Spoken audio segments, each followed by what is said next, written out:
ታችን የሚጀምረው በአንድ የእርሻ ቦታ ላይ ከሚሰሩት ሰራተኞች መካከል ጆን የተባለው ሽማግሌ በድንገት ሲወድቅ እያስመለከተን ነው። አብረውት የነበሩት ጓደኞቹም እሱን ለመርዳት የተቻላቸውን ቢያደርጉም ነገር ግን ሳይሳካላቸው ይቀርና ህይወቱ ያልፋል። በቀብር ስነ ስርዓቱም ላይ የጆን ልጆች የሆኑትን ትሬውልና ጄረማያን እንተዋወቃቸዋለን። ትዕይንታችንም ሲቀየር የትሬውል ልጅ የሆነውን ዊሊያምን እንመለከተዋለን። እሱም በፈጠራ ስራ ላይ ያለው ችሎታ በጣም አስገራሚ ሲሆን አሁንም ጎረቤታቸው ተበላሽቶበት የነበረውን ሬዲዮ ለመጠገን ሲሞክር እንመለከተዋለን። በአካባቢው ላይ የመብራት አገልግሎት ካለመኖሩም በተጨማሪ የአየር ሁኔታውን የሚከታተሉት በዚህች ብቸኛ ሬዲዮ አማካኝነት ነው። ዊሊያም የቤቱ ብቸኛ ወንድ ልጅ ሲሆን አኒ የምትባል እህት አለችው። በመሃልም አባቱ የቤታቸው ጣራ ስለተገነጠለ እሱን እንዲያስተካክል ያዘዋል። ዊሊያምም እንደታዘዘው የቤታቸውን ጣራ እያስተካከለ ባለበት ሰዓት ላይ የቅድሙ ሬዲዮ ባለቤት የሆነው ሰውዬ ወደሱ ጋር በመምጣት ሬዲዮን አስተካክሉት እንደሆነ ይጠይቀዋል። ዊሊያምም የተቻለውን ቢሞክርም ነገር ግን ሬዲዮን ማስተካከል እንዳልቻለ ይነግረዋል። ዊሊያምም በነጋታው በአዲሱ ትምህርት ቤት የመጀመሪያው ቀኑን ሊያሳልፍ ስለሆነ ለሱ ማዘጋጀት ጀምሯል። ወላጆቹም ለሱ ያዘጋጁለትን አዲሱን ዩኒፎርሙን ሲመለከት በጣም ደስተኛ ሆኗል። ወደ ትምህርት ቤትም ከሄደ በኋላ ጓደኛው የሆነውን ጊልበርትን እንተዋወቃለን። ወደ ቤተሰቦቹ ስንመለስ ካኳምባ የጉልበት ስራ የሚሰራ ሲሆን ሚስቱ አግነስ ደግሞ በወፍጮ ስራ ላይ እንደምትሰራ እንመለከታለን። ያሉበት የኑሮ ደረጃ በጣም ዝቅተኛ ቢሆንም ነገር ግን ልጃቸው አኒ ዩኒቨርሲቲ በመግባት ትልቅ ቦታ ከደረሰች በኋላ እነሱንም እንደምትጦራቸው የሁል ጊዜ ተስፋቸው ነው። ወደ እነ ዊሊያም ጋም ስንመለስ የአየር ሁኔታው አስቸጋሪ ቢሆንባቸውም ወደ ክፍል ገብተው ትምህርታቸውን መማራቸውን ቀጥለዋል። በዚህ መሃልም የክፍላቸው ስም ጠሪና የሳይንስ አስተማሪያቸው የሆነውን ካጂጋንዳ እንተዋወቀዋለን። ትምህርታቸውንም ከጨረሱ በኋላ አኒ ለካጂጋንዳ አድርስልኝ ያለችውን መልእክት በሚሰጠው ሰዓት ላይ የትምህርት ቤት ክፍያውን እንዳልከፈለና እሱን ደግሞ በፍጥነት መክፈል እንዳለበት ያስታውሰዋል። ወደ ቤትም ተመልሶ በነጋታው ለሚኖረው ፈተና ለመዘጋጀት ቢሞክርም ነገር ግን መብራት ባለመኖሩ ምክንያት በጣም አስቸጋሪ ሆኖበታል። በዚህ መሃልም እናቱ የሆነችው አግነስ ወደሱ ጋር ትመጣና ወደ እርሻው ጋር በመሄድ አባቱን እንዲያግዘው ታዘዋለች። በነጋታውን ፈተናውን ከተፈተኑ በኋላ ውጤቱ በሚመጣበት ሰዓት ላይ ዊሊያም በጣም ጎበዝ ልጅ ከመሆኑ የተነሳ ፈተናውን ሙሉ ለሙሉ ደፍኖታል። ከትምህርት በኋላም ከጊልበርት ጋር ወደ ቆሻሻ መጣያ ጋር በመሄድ ለፈጠራ ስራ የሚጠቅማቸው ነገሮች ካሉ ፍለጋ ጀምረዋል። ዊሊያምም ተሳክቶለት የመኪና ባትሪ ቢያገኝም ነገር ግን ባትሪው የሞተ ነበረ። በኋላ ላይም ወደ እነ ጊልበርት ቤት በሚሄዱበት ሰዓት ላይ የጊልበርት አባት የመንደሩ ሽማግሌ ስለሆነ የሰፈሩ ሰው በሙሉ አንድ ጉዳይን ለመወያየት እዛ ተሰብስቦ ነበረ። ወደ ውስጥም ገብተው ጉዳዩን እንደሚያስመለክቱን ከሆነ በአካባቢያቸው ላይ ያለውን ደን የሚገዛ ባለሀብት ስለተገኘ ለሱ እንሽጥለት ወይስ አንሽጥለት የሚል ጭቅጭቅ ውስጥ ነበሩ። የጊልበርት አባትም እጽዋቶቹ እንደማይሸጡና እጽዋቶቹ ሙሉ ለሙሉ ከተቆረጡ የአካባቢው የአየር ሁኔታ አስቸጋሪ ከመሆኑም በላይ ከፍተኛ የሆነ ድርቅን እንደሚያስከትል ይነግሯቸዋል። ነገር ግን ጄረማያ እንደማይስማማና እጽዋቶቹ ተሽጠው ገንዘቡ እንዲከፋፈላቸው እንደሚፈልግ ይናገራል። በዚህ ሰዓትም እዛው የነበሩ ብዙ ሰዎች በጄረማያ ሐሳብ በመስማማት እጽዋቶቹ እንዲቆረጡና ለባለ ሀብቱ እንዲሸጥ ተስማምተዋል። በኋላ ላይም ትሬውል ወደ ወንድሙ ጋር በመሄድ ሐሳቡን ለማስቀየር ቢሞክርም ነገር ግን ጄረማያ ሐሳቡን መቼም እንደማይቀየርና ከእጽዋቶቹ ይልቅ ገንዘቡ እንደሚጠቅመው ይነግረዋል። ትሬውልም ሐሳቡን እንደማይቀየርና በጣም ግትር እንደሆነበት ሲመለከት እዛው ትቶት ይሄዳል። ዊሊያምም በነጋታ ወፎችን ለማጥመድ ወጥመድ እያዘጋጀ ባለበት ሰዓት ላይ በጣም ከፍተኛ የሆነ የማሽን ድምጽ ሰምቶ ምን እንደሆነ ለመመልከት ወደ ቦታው በሚሄድበት ሰዓት ላይ ትናንትና እነዛን እጽዋቶች ለባለ ሀብቱ እንዲሸጥ በተስማሙት መሰረት ሙሉ ለሙሉ እየተቆረጡ ነበረ።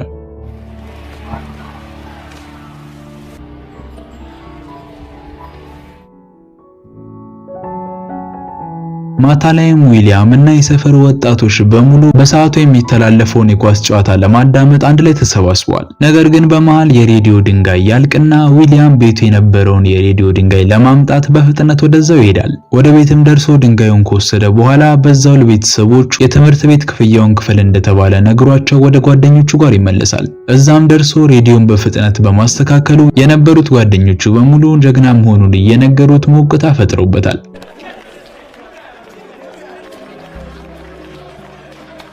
ጨዋታውን አልቆ ከጊልበርት ጋር ወደ ቤት በሚመለሱበት ሰዓት ላይ እህቱ አኒን አስተማሪው ከሆነው ከካጂጋንዳ ጋር አብሮ ጊዜ ሲያሳልፉ ይመለከታቸዋል። በዚህም ምክንያት በነጋታው የካጂጋንዳን ሳይክል ለማውደም እቅድ አውጥተዋል። ሳይክሉንም ለማበላሸት እየሞከሩ ባለበት ሰዓት ላይ ዊሊያም የሳይክሉ መብራት ያለምንም ድንጋይ በዲናሞ ብቻ እየሰራ መሆኑን ሲመለከት በጣም ተገርሟል።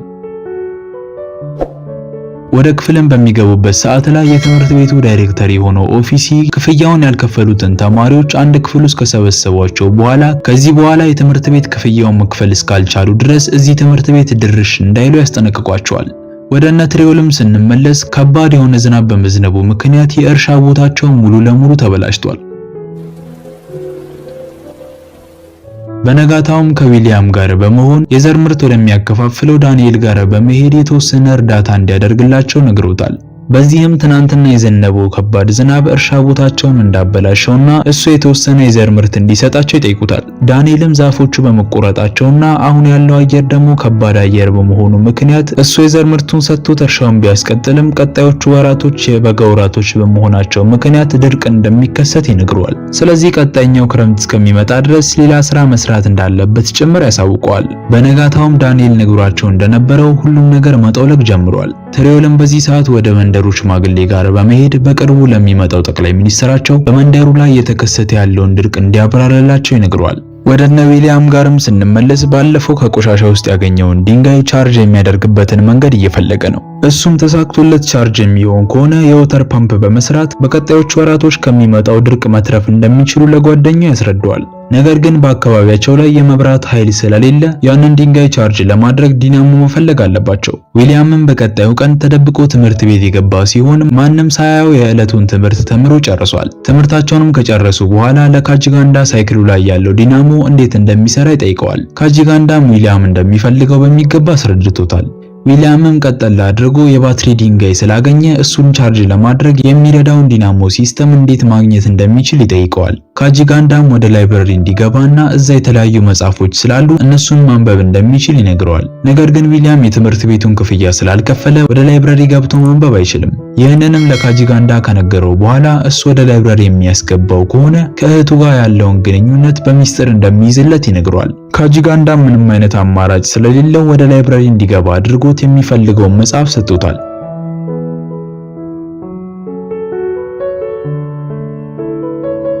በቀጣዩም ቀን የሀገሪቱ ፕሬዝዳንት እነሱ ወዳሉበት አካባቢ ለጉብኝት ስለመጣ የመንደሩ ሽማግሌ ንግግር እንዲያደርጉ ተጋብዘዋል።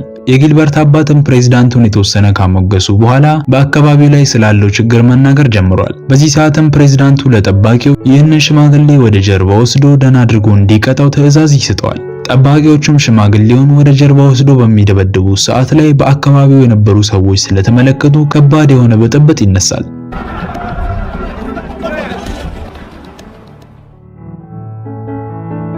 ከጊዜያት በኋላም የተዘራው እህል ሲሰበሰብ እንኳን ለአንድ ዓመት ሊያቆያቸው ለ3 ወር የሚያቆያቸው እህል እንዳልሆነ እንመለከታለን።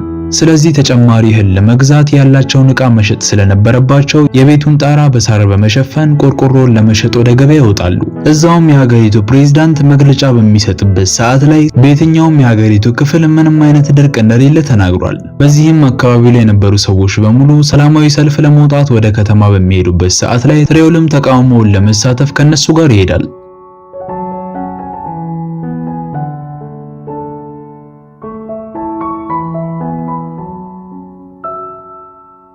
ዊሊያምም እንደለመደው ተደብቆ ወደ ላይብረሪ መሄዱን ተያይዞታል። ላይብረሪ የምትጠብቀውም ልጅ ለትምህርት ያለውን ፍላጎት ስትመለከት እሱን መርዳት ጀምራለች። በዚህም ይህንን የዲናሞ አሰራር በጥብቅ ማወቅ የፈለገበትን ምክንያት ይነግራታል። ይህም ይህንን ድርቅ ለመከላከል የሚያስችላቸውና በዚህ በጋ ወቅት ብቻ 2 ጊዜ መዝራት እንዲችሉ የሚያስችላቸውን የወተር ፓምፕ ለመስራት እንደሆነ ይነግራታል። ወደ ካጂጋንዳ ጋርም ስንመለስ ለአኒ እሱን እንድታገባውና ይህንን ቦታ ለቀው እንዲሄዱ ለማስማማት እየሞከረ ነው። ዊሊያምም በነጋታው የከበደው ጥያቄ ስለነበረ ወደ ክፍል በመግባት ካጂጋንዳን ለመጠየቅ እሱን መጠበቅ ጀምሯል። ነገር ግን የዛን ቀን ካጂጋንዳ ስላልነበረ የትምህርት ቤታቸው ዳይሬክተር ክፍለ ጊዜው ከሚቃጠል በማለት ወደ ክፍሉ ይገባል። በዚህ ሰዓትም ዊሊያምን ሲመለከተው የትምህርት ቤቱን ክፍያ እንዳልከፈለ ስለሚያውቅ በጣም እያመናጨቀ እንዲወጣ ይነግረዋል።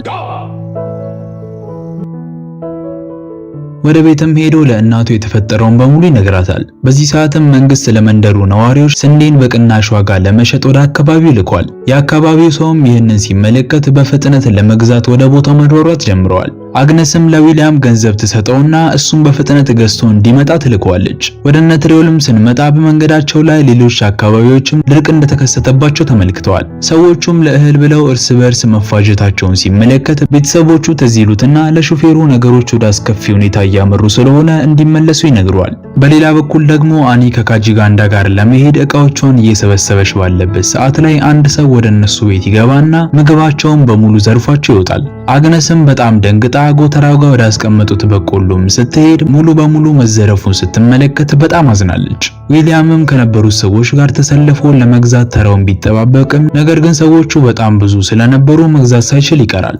በዚህም ከዚህ ሁሉ ሰው ጋር ተጋፍቶ መቼም እንደማይደርሰው ስለገባው እህሎቹ ወደ ተቀመጡበት መጋዘን ጋር በደብቅ በመግባት የሚፈልገውን ስንዴ በተሳካ ሁኔታ ይዞ ወደ ቤተሰቦቹ ጋር ተመልሷል። ነገር ግን ቤት ውስጥ የነበራቸው እህል በሙሉ ተዘርፎ ስለነበረ አሁን ዊሊያም ያመጣው ስንዴ ለተወሰኑ ጊዜያቶች ብቻ እንደሚያቆያቸው እንመለከታለን። በዚህ ምክንያትም ከአሁን በኋላ ምግብ የሚበሉት በቀን አንዴ ብቻ እንደሆነ ተስማምተዋል። እንግዲህ ቤተሰቡ በቀን አንድ ጊዜ እየበላ አስከፊ ጊዜ ማሳለፉን ቀጥሏል። ዊሊያምም ወደ እህቱ ጋር በመሄድ ካጂጋንዳን ሳይክሉ ላይ ያለውን ዲናሞ እንዲሰጠው እንድትለምንለት ይጠይቃታል። በነጋታውም ዊሊያም ለእሳት የሚሆኑ እንጨቶችን ይዞ ወደ ቤት በሚገባበት ሰዓት ላይ ቤተሰቦቹ ሲያለቅሱ ይመለከታቸዋል። በዚህም ምን እንደሆኑ በሚጠይቃቸው ሰዓት ላይ እህቱ እነሱን ትታ ወደ ካጂጋንዳ ጋር እንደሄደች ይነግሩታል። ወደ ውስጥም ገብቶ በሚመለከትበት ሰዓት ላይ ትናንትና አምጪልኝ ብሏት የነበረውን ዲናሞ አምጥታለታለች። እናቱም የትምህርት ቤታቸው ዳይሬክተር ወደሆነው ወደ ኦፊስ ጋር በመሄድ የካጂጋንዳን አድራሻ የሚያውቅ ከሆነ እንዲሰጣቸው ትጠይቀዋለች። ኦፊሲም አድራሻውን እንደማያውቅና አሁን ባለው የኢኮኖሚ ቀውስ ምክንያት ትምህርታቸውን መቀጠል ስላልቻሉ ትምህርት ቤት ተዘግተዋል። ስለዚህ አስተማሪዎቹም እዚህ መምጣት ካቆሙ ብዙ ጊዜ እንደሆነ ይነግራታል። ዊሊያምም በዚህ ሰዓት ለኦፊሲ የትምህርት ቤቱን ላይብረሪ ለተወሰኑ ጊዜያት መጠቀም እንዲችል ያስፈቅደዋል። ኦፊሲም ይፈቅድለትና ለስራው የሚያስፈልጋቸውን መጽሐፎች በሙሉ ማግኘት ችሏል። ስለዚህ በቀጣዮቹ ቀናቶች ከጓደኞቹ ጋር በመሆን የካጂጋንዳን ዲናሞ ተጠቅሞ ሬዲዮውን ያለምንም ባትሪ ለማስነሳት እየሞከሩ ነው። በስተመጨረሻ የሚሳካላቸውና በንፋስ ኃይል አማካኝነት ሬዲዮን እንዲሰራ አድርገውታል።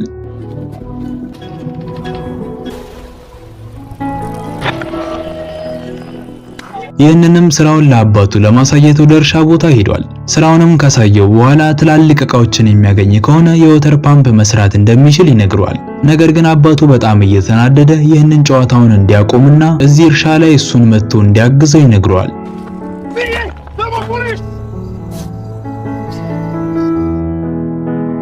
ዊሊያምም አባቴ አበረታታኛል ብሎ እንጂ እንደዚህ ይቆጣኛል ብሎ ስላላሰበ በጣም ከፍቶታል። በቀጣዮቹ ቀናትም ከጊልበርት ጋር ሆኖ እርሻ ቦታቸውን ማስተካከላቸውን ቀጥለዋል። ዊሊያምም አባቱ ባለፈው እንደዛ ቢቆጣውም ነገር ግን ምንም ተስፋ ሳይቆርጥ አሁንም የወተር ፓምፑን ለመስራት የተለያዩ ሙከራዎችን እያደረገ ነው። በዚህም ለጊልበርት ከጓደኞቹ ጋር በመሆን የአባቱን ሳይክል ወተር ፓምፑን ለመስራት እንዲጠቀሙበት እንዲለምንለት ይጠይቀዋል። ጊልበርትም ጓደኞቹን ሰብስቦ ትሬውልን ሳይክሉን እንዲሰጣቸው ይጠይቁታል። ነገር ግን ትሬውል ለምን እንደፈለጉ ቢያስረዱትም በሐሳባቸው በፍጹም ሊስማማ አልቻለም። አግነስም ይህንን ስትመለከት ለልጁ የፈለገውን እንዲሰጠውና አሁን ላይ ያላቸው ብቸኛ እድል ልጃቸው ብቻ እንደሆነ ትነግረዋለች።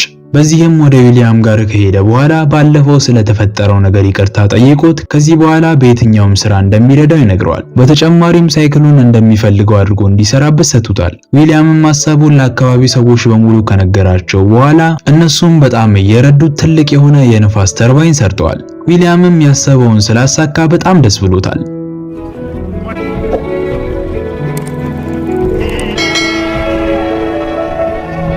በዚህም በቀጣዮቹ ቀናቶች ወተር ፓምፑን እንደሚሰራ ተስፋ በማድረግ እርሻቸውን ለዛ ማዘጋጀታቸውን ቀጥለዋል። በዚህ መሃልም እንደዛ በጉጉ ሲጠብቁት የነበረው ወተር ፓምፕ ውሃ ማፍለቅ ይጀምራል።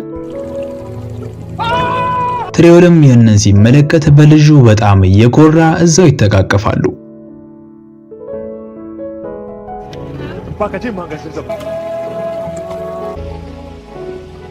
እንግዲህ ዊሊያም ከቤተሰቦቹ ተርፎ የአካባቢውን ሰዎች በሙሉ ከድርቅ ታግዷቸዋል።